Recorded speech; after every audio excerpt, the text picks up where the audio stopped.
नमस्कार दोस्तों, स्वागत है आप सभी का। मैं निखिल सोनी आप सभी का बहुत बहुत धन्यवाद करता हूं कि आप यहां तक पहुंचे। शायद आपने इस प्लेलिस्ट की, इस कोर्स की पहली वीडियो देख ली होगी, पार्ट 1। ये है पार्ट 2। अगर आपने नहीं देखी तो मैं आपको उसकी लिंक डिस्क्रिप्शन में डाल देता हूं, ऊपर आई बटन पे भी मिल जाएगी। पहले वो देखना, तभी हम आज की बात समझ पाएंगे। ठीक है दोस्तों? हाँ, तो आज आपने देखा होगा मैंने लिखा है चैप्टर 1 अपना क्या होने वाला है, टेंस, और काफ़ी लंबा चलने वाला है। मैं पहले ही बता दे रहा हूँ, कोई मैं 1-2 घंटे में टेंस नहीं करवाने वाला। मज़े से पढ़ेंगे, तसल्ली से पढ़ेंगे, हर एक कंसेप्ट को समझेंगे, फिर शॉर्टकट भी निकालेंगे। बेसिकली हम टेंस को 3 लेवल पे पढ़ने वाले हैं। पहला क्या होगा बेसिक लेवल, और दूसरा क्या होगा कंपैरेटिव एनालिसिस,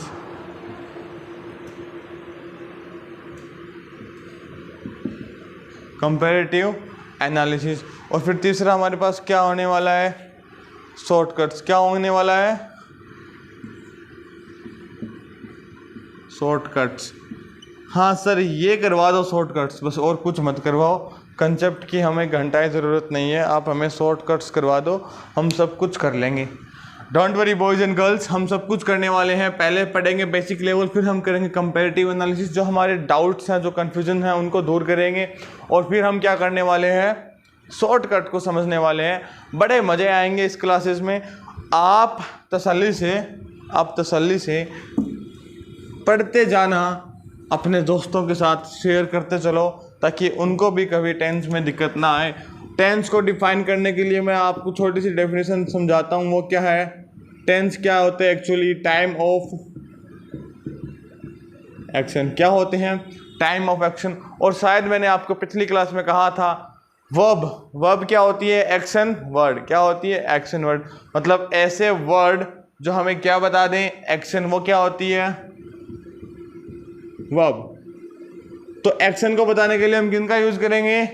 वर्ब का। Very good. और इंग्लिश में हमारे पास वर्ब के कितने फॉर्मेट्स हैं? वर्ब की first form, second form, third form. Verb की फर्स्ट फॉर्म के साथ हम क्या चिपका देते हैं? एस या ईएस। और वर्ब की फर्स्ट फॉर्म के साथ क्या आता है? आईएनजी। शायद कहानी यहाँ तक क्लियर है। कितने फॉर्म्स होते हैं ना इतने फॉर्म्स? तो गलत तो नहीं पढ़ा रहा मैं। वर्ब की first form, second form, third form, verb की फर्स्ट फॉर्म के साथ एस और वर्ब की फर्स्ट फॉर्म के साथ आईएनजी। हमने समझा किसको? एक्शन को। कि एक्शन बताने के लिए हमारे पास वर्ब होगी, वर्ब के कुछ फॉर्मेट्स होंगे जिनको हम यूज़ करेंगे। क्या बताने के लिए? एक्शन बताने के लिए। और एक्शन क्या होती है? क्रिया। मैं पढ़ा रहा हूँ, आप पढ़ रहे हो, पंखा घूम रहा है, सर चकरा रहा है, ये सारे क्या है? एक्शन है। और इनको बताने के लिए वर्ब के अलग अलग फॉर्मेट्स हैं। बात आती है टाइम की। टाइम को समझने के लिए, अच्छा टाइम तो हमें पता ही है, टाइम कितना हो रखा है सर? 7 बज रखे हैं। हाँ, मैं भैया इन टाइम की बात नहीं कर रहा। टाइम हमारे पास इंग्लिश में कितने होते हैं? हाँ, कितने होते हैं? Very good. पहला क्या होगा? प्रेजेंट। मतलब मैं पढ़ा रहा हूँ, आप पढ़ रहे हो, जो एक्सपीरियंस हम कर रहे हैं वो क्या होगा? प्रेजेंट। जैसे कि मैंने कहा मैं खेल रहा हूँ, ये काम प्रेजेंट में थोड़ी हो रहा है, नहीं हो रहा ना। प्रेजेंट में क्या काम हो रहा है? मैं आपको पढ़ा रहा हूँ और आप पढ़ रहे हो, ये काम किसका है? प्रेजेंट का काम है। जो एक्सपीरियंस हो रहा है एक्चुअल में इस समय पे, वो काम क्या है? प्रेजेंट। उसके बाद उसके पहले क्या आने वाला है? पास्ट। जो क्या होता है कि सर हमने जिसे एक्सपीरियंस कर लिया वो क्या होगा? पास्ट। जैसे कि जो मैंने कल पढ़ा दिया, जो मैंने कल पढ़ाया, शायद वो काम एक पास्ट के स्पेसिफिक टाइम पे कंप्लीट हो चुका है और वो कल का समय था, बीता हुआ समय था, तो मैंने उसको क्या कहा? पास्ट। ठीक है। जो एक्सपीरियंस मैंने कर लिया वो क्या है? पास्ट। जो एक्सपीरियंस हो रहा है वो क्या है? प्रेजेंट। और शायद जो एक्सपीरियंस होगा वो क्या है? फ्यूचर। Very good. क्या एक्सपीरियंस होगा और ना हो तो इसीलिए मैं कहता हूँ किताबों में हमें पढ़ाया जाता है फ्यूचर क्या है, एक टेंस है, फ्यूचर क्या है, एक टाइम है, पर मैं कहता हूँ ये एक मात्र कल्पना है, कोरी कल्पना है। आप कह नहीं सकते कि जो फ्यूचर है वो क्या है, सर्टेन है। फ्यूचर कुछ भी हो सकता है ना। तो एक बारी किताबें कहती है तो मैं कहता हूँ जो हम एक्सपीरियंस करेंगे वो क्या होगा, फ्यूचर। पर ये ना ही कोई टाइम है ना ही कोई टेंस है, ये मात्र एक कल्पना है। और हम आगे पढ़ना चाहें, इस बात को मैं अच्छे से क्लियर करूँगा आगे जब हम फ्यूचर को पढ़ेंगे अच्छे से। अभी तक के लिए यहाँ इतना देखो, जब हम टेंस के सब पार्ट देखते हैं तो हमें कितने पार्ट मिलते हैं, सब पार्ट जो सब पार्ट होते हैं वो कितने होते हैं, 4। याद आ रहा है क्या कुछ? पहला क्या है, इंडेफिनिट, ना कि इंडेफिनेट। फिर हमें क्या मिलता है, कंटिन्यूस। फिर हमें क्या मिलता है, वेरी गुड, क्या मिलता है, परफेक्ट। और फिर हमें लास्ट में क्या मिलता है, परफेक्ट कंटिन्यूस। ठीक है दोस्तों, अब देखिए कि हम कौन से टेंस में कौन सी फॉर्म यूज़ करने वाले हैं, वर्ब की कौन सी फॉर्म यूज़ करने वाले हैं। पहले हम ये देख लेते हैं फटाक से। देखिए इंडेफिनिट में आप सभी को पता है हम वर्ब की कौन सी फॉर्म यूज़ करते हैं, फर्स्ट। ठीक है, और कभी कभी वर्ब की फर्स्ट फॉर्म के साथ हम क्या चिपका देते हैं, एस या ईएस। कोई कन्फ्यूज़न है? नहीं है, क्योंकि क्या होता है, क्या हम वर्ब की सेकंड फॉर्म यूज़ करते हैं? नहीं सर, कहाँ करते हैं? अरे बबूचक बुड़बक, मैं आपको प्रेजेंट टेंस नहीं, प्रेजेंट इंडेफिनिट नहीं करवा रहा, मैं आपको ओनली इंडेफिनिट की बात कर रहा हूँ। इंडेफिनिट पास्ट भी हो सकता है, इंडेफिनिट फ्यूचर भी हो सकता है। इंडेफिनिट फ्यूचर में हम वर्ब की फर्स्ट फॉर्म यूज़ करते हैं। प्रेजेंट में वर्ब की फर्स्ट फॉर्म के साथ कभी कभी एस या एस भी आ जाता है। और जो पास्ट का सिंपल है वहाँ वर्ब की सेकंड फॉर्म आती है, नहीं आती? हाँ सर आती है ना। तो यहाँ तक बात क्लियर हुई। अब बात आती है कंटिन्यूस की। बड़ा ही सिंपल है, जहाँ कंटिन्यूस होगा वहाँ वर्ब की फर्स्ट फॉर्म के साथ हम क्या चिपका रहे होंगे, आईएनजी। सर कोई कन्फ्यूजन नहीं है। जहाँ वर्ब परफेक्ट टेंस आपको मिलेगा वो बचा हुआ क्या वर्ब होगा, वर्ब की थर्ड फॉर्म। क्या होगा, वर्ब की थर्ड फॉर्म। अब देखना, हमने एक एक करके हर एक फॉर्म को यूज़ कर लिया। वर्ब की फर्स्ट फॉर्म भी आ गई है, वर्ब की सेकंड फॉर्म भी आ गई है, वर्ब की थर्ड फॉर्म भी आ गई है, वर्ब की फर्स्ट फॉर्म के साथ एस या एस भी हमने चिपका दिया, और वर्ब की आईएनजी फॉर्म भी हमने यूज़ कर ली है। तो अब इन टेंस में हम क्या यूज़ करें? कन्फ्यूज़न आ गया है ना?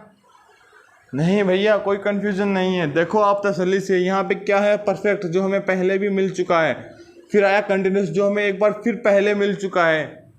तो शायद हमें पता है परफेक्ट में हम वर्ब की कौन सी फॉर्म यूज़ करते हैं, थर्ड फॉर्म। कंटिन्यूस में हम वर्ब की आईएनजी फर्स्ट फॉर्म के साथ आईएनजी फॉर्म। कोई कन्फ्यूज़न है क्या? नहीं है सर। अरे होगा भी नहीं, हम पढ़ाएंगे तो कैसे होगा सर। वर्ब की थर्ड फॉर्म और वर्ब की आईएनजी फॉर्म एक टेंस में, एक सेंटेंस में एक साथ तो नहीं आ सकती।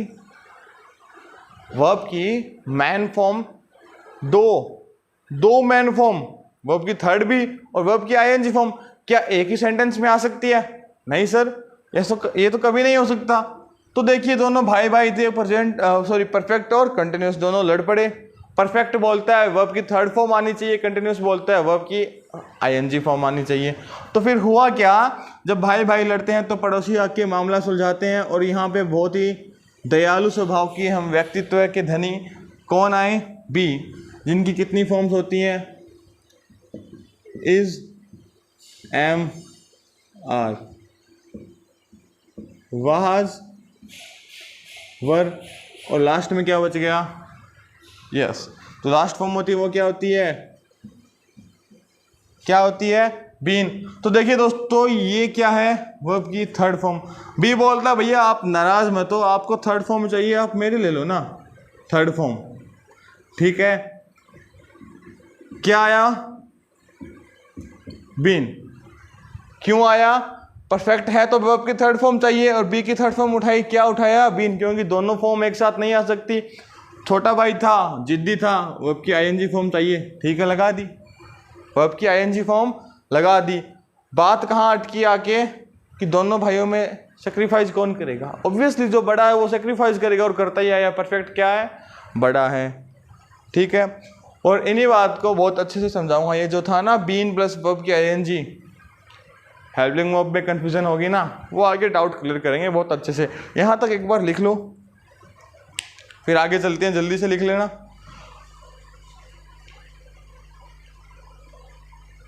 ओके, शायद आप लिख चुके हो साथ साथ, क्योंकि बहुत इंटेलिजेंट बच्चे हो मुझे पता है, और नहीं हो तो बैक करके पॉज करके लिख लो, इतना तो कर ही सकते हो।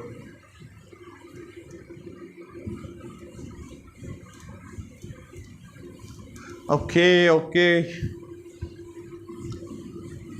चलें फिर जल्दी से आगे।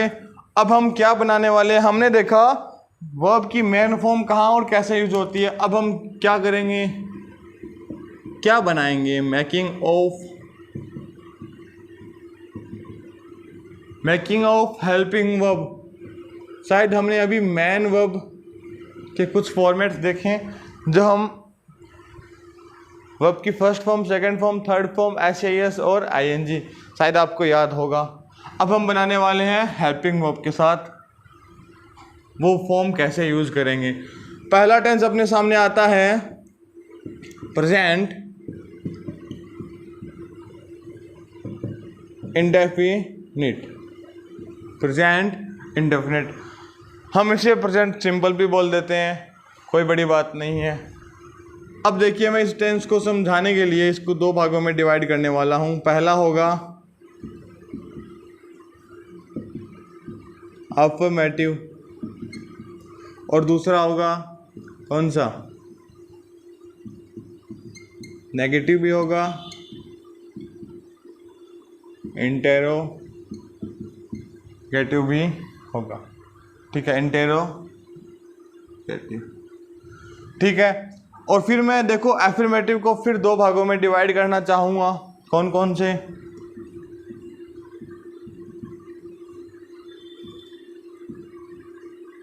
सिंगुलर सब्जेक्ट, और क्या मिलेंगे आपको,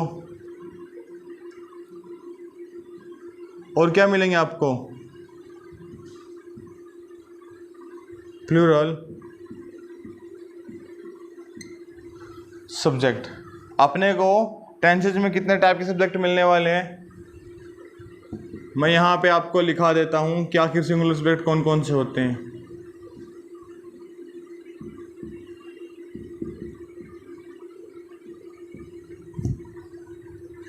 सिंगुलर सब्जेक्ट होते हैं कौन कौन से, ही, सी, इट और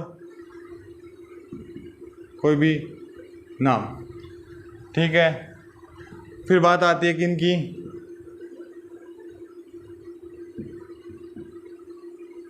प्लूरल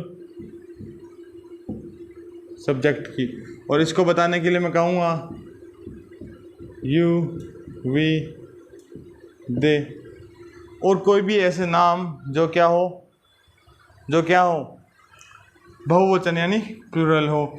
और देखना दोस्तों, यहाँ पे हम कभी कभी इसको आई भी कर देते हैं और हम कहते हैं आई क्या है, सिंगुलर। मैं तो अकेला हूँ ना सर, फिर कहाँ आपने प्लूरल में डाल दिया। इस बात को बहुत अच्छे से क्लियर करके चलेंगे जब हम पढ़ेंगे पार्ट्स ऑफ स्पीच। ठीक है, बहुत अच्छे से समझ में आने वाली है। या शायद आपको कहानी समझ में आ गई होगी, ही, शी, इट और कोई भी सिंगल नेम, यू, वी, दे, आई, इनके साथ हम क्या कर सकते हैं, कोई भी प्लूरल नेम भी लगा सकते हैं। और मैं एक बार इनको रफ कर देता हूँ ताकि आप कंफ्यूज ना हो, उनको लिख लेना सिंगुलर सब्जेक्ट को, अगर किसी को पता नहीं है तो। आई होप बट इतनी बातें तो सभी को पता ही होगी। जो सिंगुलर सब्जेक्ट हैं वो क्या हैं, उनके साथ क्या आने वाला है, देखो वर्ब की फर्स्ट फॉर्म के साथ हम क्या चिपका देंगे, एस या ई एस, कोई कन्फ्यूजन नहीं है। वहीं जब आपको क्या मिलेगा, प्लूरल सब्जेक्ट, तो आपको केवल और केवल वर्ब की फर्स्ट फॉर्म यूज़ करनी है और उसके साथ कोई भी एस या एस नहीं लगेगा। ठीक है दोस्तों, फिर बात आती है नेगेटिव और इंटेरोगेटिव की। इनको भी हम फिर दो भागों में पढ़ना चाहेंगे। पहला होगा सिंगुलर सब्जेक्ट और दूसरा क्या होगा, प्लूरल सब्जेक्ट।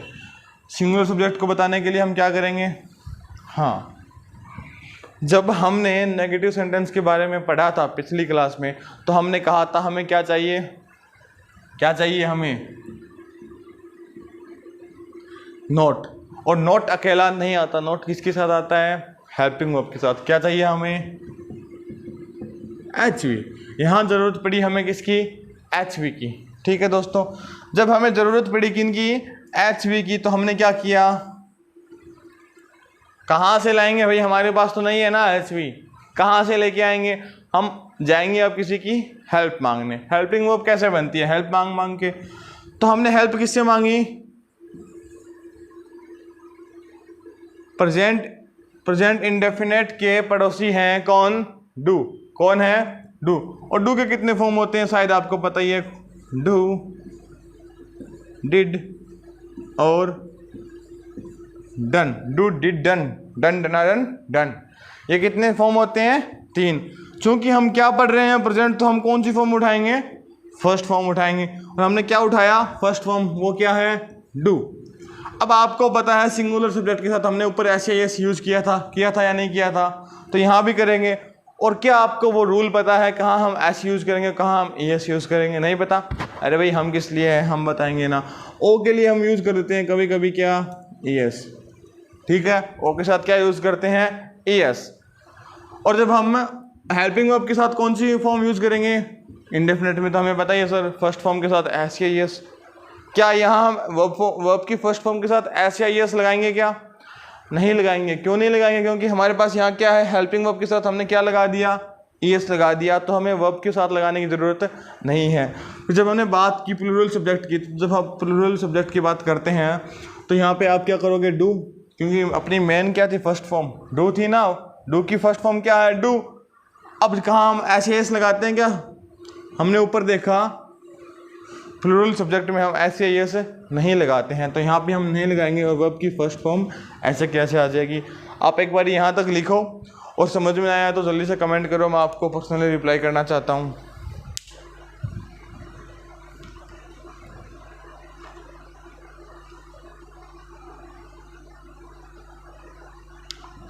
पानी पिला दो यार थोड़ा सा।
आई होप आपने लिख लिया होगा। एक बारी मैं रफ कर देता हूँ ताकि हम जल्दी से क्लियर करते प्रेजेंट टेंस के सारे पार्ट्स को। इंडेफिनिट हो गया है, आपको मैंने बता दिया सिंगुलर सब्जेक्ट क्या होते हैं और प्लूरल सब्जेक्ट क्या होते हैं। प्रॉब्लम कहाँ आती है कि सर हम एस कहाँ लगाएंगे और एस कहाँ लगाएंगे, ये तो बता दो। ठीक है, मैं आपको रूल बता देता हूँ एस का, एस का रूल आप अपने आप बना सकते हो। जो वर्ड है, वर्ड्स एंडिंग विद, जो वर्ड है वो कैसे एंड होने चाहिए, एस के साथ, डबल एस के साथ, एस एच के साथ, सी एच के साथ, एक्स जेड, ये क्या है लास्ट में जेड। अगर कोई भी वर्ड इन सब से एंड हो रहा है तो क्या होगा, हम क्या चिपका देंगे लास्ट में उसके साथ, ईएस। ठीक है, क्या चिपका देंगे, ईएस। और जो बच गया उनके साथ एस्ट, कौन सा एस लगेगा किसके साथ, रेस्ट ऑफ। और जो बचा हुआ उन सब के साथ हम क्या लगाएंगे, एस। अब देखना यहाँ पे कंफ्यूजन क्या है, ओ की। ओ को मैंने स्टार लगा के मैंने समझाना है कि ओ को हम कभी कभी एस भी लगा देते हैं और कभी कभी ईएस भी लगा देते हैं, है ना।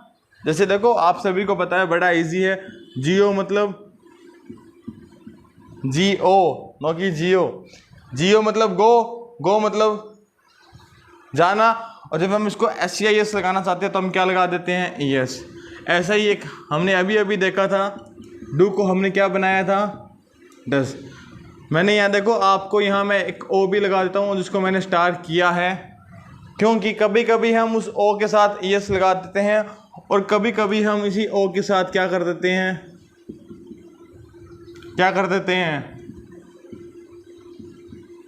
केवल S लगा के काम निपटा देते हैं। जहाँ हमने देखो फोटोज़ के लिए ES नहीं लगाया, ऐसे कुछ और भी वर्ड्स जैसे कमांडो, कमांडोज, वहाँ हम क्या कर रहे हैं, एक्चुअली होता क्या है कि O के साथ क्या लगना चाहिए, ES, और यहाँ पे क्या लग रहा है, ओनली ES। तो ये जो रूल है ES लगाने का O के साथ, ये बहुत ज़्यादा कंफ्यूजिंग है और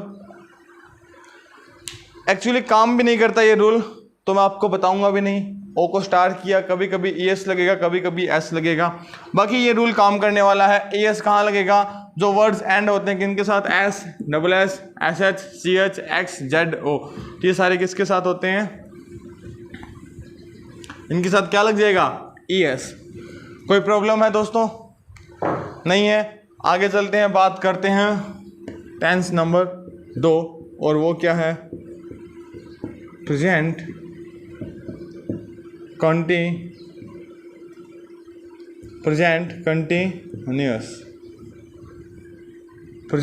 कंटिन्यूस।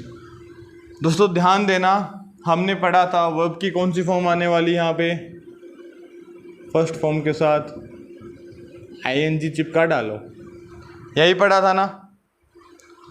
अब काम करते हैं हम किन पे, मैंने कहा यहाँ पे आते हैं इज, एम और आर, किस रूप में, हेल्पिंग वर्ब के रूप में।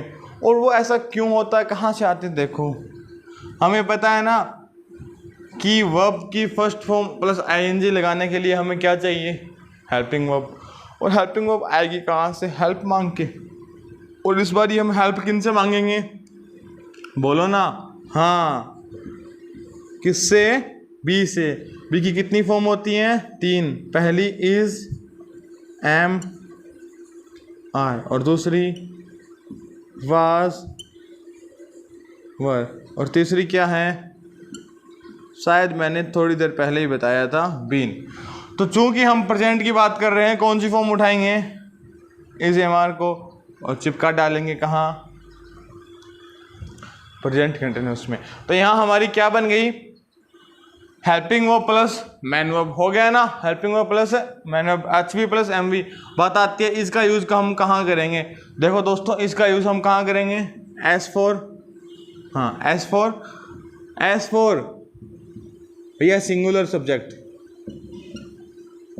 S4 singular subject. और M किसके साथ आएगा, स्पेसिफाई किया गया इसको किसके साथ, I के साथ। और ऐसा क्यों होता है, I का मतलब I है, उसका कोई और मतलब नहीं है। R मतलब, R किसके साथ यूज होता है, P4 प्लूरल सब्जेक्ट। क्या आपको कहानी समझ में आई कि सर ये कंफ्यूजिंग है ना, कि सर I को ही अलग क्यों किया गया और I के साथ ही M क्यों आया। फैक्ट मिलेगा आपको अगर आप वीडियोस को कंप्लीट देखते हैं, पूरा कोर्स कंप्लीट होगा तो आपको ये डाउट भी कंप्लीट क्लियर कर दिया जाएगा कि I को अलग क्यों किया गया और I के साथ M क्यों आया। मैं यहाँ बीच में नहीं बताऊँगा वरना अपना ध्यान भटक जाएगा और अपना कोर्स कंप्लीट नहीं होगा, ठीक है। कहानी समझ में आई, सिंगुलर सब्जेक्ट के साथ क्या होगा, क्या लगाओगे आप, इज, और I के साथ M, प्लूरल सब्जेक्ट के साथ R। लिख लिया, पॉज करके लिख लो। अब हम कुछ क्या कर देते हैं, एग्जाम्पल्स लिखते हैं, किनके, प्रेजेंट इंडेफिनिट के और प्रेजेंट कंटिन्यूस के। लिखें क्या, आपको मिलने वाले हैं एग्जाम्पल कुछ इस तरह से, ही ब्रैकेट राइट ए लेटर, ठीक है। ये मैं लिख रहा हूँ किन के बारे में, कौन सा टेंस है ये,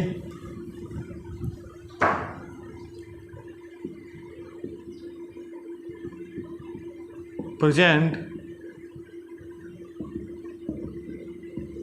जहाँ आपने लिखा था प्रेजेंट इंडेफिनिट, उसके नीचे ही एग्जाम्पल लिख लेना, ही राइट ए लेटर। तो आप क्या लिखने वाले हो यहाँ पे? हाँ हाँ सर हमें पता है, अगर प्रेजेंट इंडेफिनिट की बात हो रही है तो आप क्या करोगे यहाँ पे, इस राइट को क्या कर दोगे, ही राइट से। बड़ा सिंपल है सर। अगर आप क्या कर रहे हो, सब्जेक्ट उठा रहे हो कौन सा, प्लूरल। अगर आप प्लूरल सब्जेक्ट उठा रहे हो तो आप क्या करोगे, they write a letter. They write से लेटर हो गया, दे राइट ए लेटर। अरे भैया जो गलतियां हैं उनको पकड़ना सीखो। क्या है, दे राइट ए लेटर। यहाँ आप क्या नहीं लगाओगे, क्या नहीं लगाओगे आप यहाँ पे एस, क्योंकि हमने थोड़ी देर पहले ही पढ़ा था अगर सिंगुलर सब्जेक्ट है तो हम क्या करने वाले हैं, क्या करने वाले हैं, वर्ब की फर्स्ट फॉर्म के साथ एस या एस लगेंगे और कोई हेल्पिंग वर्ब नहीं लेके आएंगे, क्योंकि अपना सेंटेंस कौन सा है, एफर्मेटिव। अगर सब्जेक्ट क्या प्लूरल है तो हम वर्ब की फर्स्ट फॉर्म अकेला रख देंगे, कोई एस या एस नहीं आने वाला। उसके बाद क्या है, अगर हम नेगेटिव बना रहे हैं तो ही इज़ नॉट। अरे सर कहाँ चले गए सर आप, इंडेफिनिट में आओ ना, he does not write a. Same ऐसा इसका हो जाएगा, they do not write a letter. Interrogative question बनाते हैं, does he write a letter. ठीक है दोस्तों, यहाँ हम बात करते हैं कौन से टेंस की, प्रेजेंट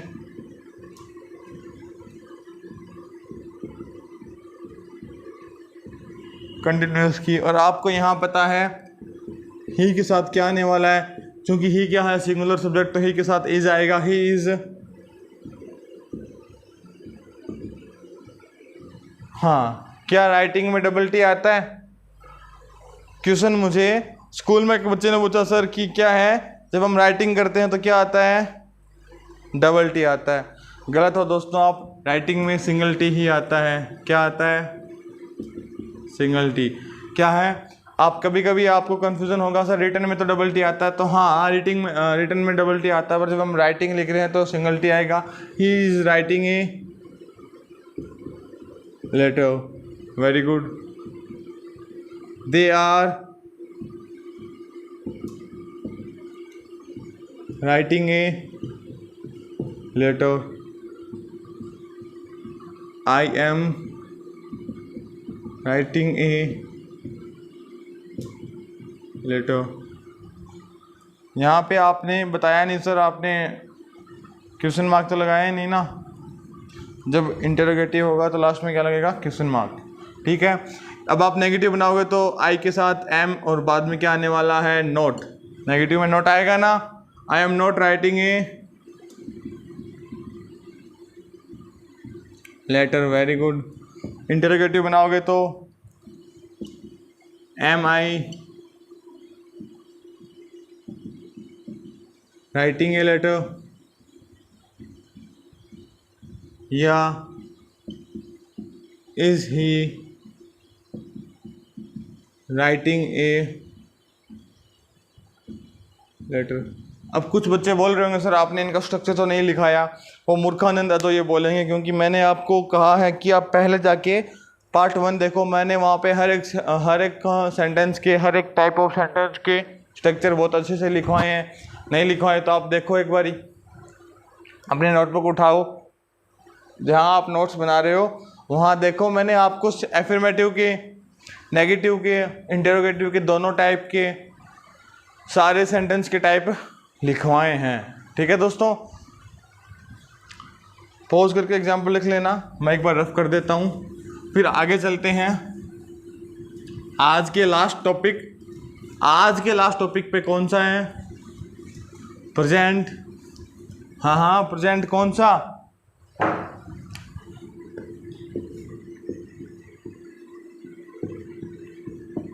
प्रेजेंट परफेक्ट टेंस। अब देखो मैंने कहा था जहां परफेक्ट मिले वहां वर्ब की कौन सी फॉर्म आएगी, वर्ब की थर्ड फॉर्म। अब वर्ब की थर्ड फॉर्म के साथ हमें क्या चाहिए, हेल्पिंग वर्ब। और हेल्पिंग वर्ब के लिए हम क्या करेंगे? सही बात है, क्या करेंगे? हेल्प मांगेंगे। और वो किससे मांगेंगे इस बारी? इस बारी अपना दानवीर करण कौन बन गया? कौन बन गया? हैव। और हैव की वैसे 3 फॉर्म है। पहला क्या है? हाँ, हैज़। बड़ा दिया मन में, हैज़। अरे भैया हैज़ नहीं होता, क्या होता है? हैव। और दूसरा क्या होता है? हैड। और तीसरा क्या होता है? हैड। कहानी समझ में आ रही है? तीन फॉर्म हमारे पास। पहला हैव, दूसरा हैड, तीसरा हैड। Have, had, had. तो सर हैज़ कहाँ से आया? हैज़ कहाँ से आया? कंफ्यूजन है सर, हैज़ कहाँ से आया? कि हम क्या यूज करते हैं? हैज़ और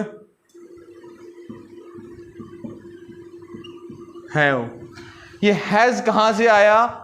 बड़ी लंबी चौड़ी कहानी नहीं है, छोटी सी कहानी है। वो मैं आपको अभी नहीं बताऊंगा क्योंकि डिस्ट्रैक्ट नहीं होना है। अभी हमें समझना है कि हम हैज़ के साथ क्या यूज़ करेंगे, सॉरी सिंगुलर सब्जेक्ट के साथ क्या यूज़ करेंगे, हैज़ और हैव के साथ क्या यूज़ करेंगे, अरे भैया प्लूरल सब्जेक्ट के साथ क्या यूज़ करेंगे, क्या यूज़ करेंगे, हैव। मतलब सिंगुलर के साथ हैज़ और प्लूरल के साथ हैव, तो हो क्या जाएगा अपना? हैज़ हैव प्लस वर्ब की थर्ड फॉर्म। तो क्या समझ में आया? सिंगुलर सब्जेक्ट क्या होते हैं? हैज़ के साथ क्या यूज़ करेंगे, सॉरी सिंगुलर सब्जेक्ट के साथ क्या यूज़ करेंगे? हैज़। और वहीं प्लूरल सब्जेक्ट के साथ हम यूज़ करने वाले हैं हैव। ये हैज़ कहाँ से आया, कहाँ समझेंगे? Parts of speech. जब हम पढ़ेंगे पार्ट्स ऑफ स्पीच तब हमें पता लगेगा कि आखिर ये हैज़ की उत्पत्ति कहाँ से हुई, क्योंकि हैव की फर्स्ट फॉर्म तो क्या है? हैव। अभी के लिए अब अपने मन को बहलाने के लिए कह सकते हो सर हमने वी को हटा के एस लगा दिया क्योंकि हमें सिंगुलर सब्जेक्ट चाहिए था। अरे ये सब फालतू की बातें हैं, एक आम टीचर आपको ये बात बता देगा, पर हम क्लियर करके चलेंगे कि कहाँ सिंगुलर के साथ हैज़ क्यों आया। इट मीन्स कि हैज़ कहाँ से आया ये हम जानेंगे पार्ट्स ऑफ स्पीच में। इनको रफ करके मैं लिखा दूंगा आपको एग्जाम्पल, पॉज करके आप अपने नोट्स बना सकते हो, ठीक है। एग्जाम्पल कैसे? ही हैज़, सिंगुलर सब्जेक्ट के साथ हैज़ आ गया और यहाँ पे क्या आ जाएगा? डबल टी एन, मतलब रिटन ए। आपने देखा होगा वर्ब की कौन सी फॉर्म आई है? थर्ड। हेल्पिंग वर्ब क्या आई? Has. They have written a, they have written a letter। No problem sir, है क्या कोई प्रॉब्लम? नहीं है सर। बात आती है हमारी किन की? हाँ, नेगेटिव सेंटेंस की। They have not written a letter. कोई कन्फ्यूजन है? नहीं है सर। इंटेरोगेटिव भी बना दें, हैव दे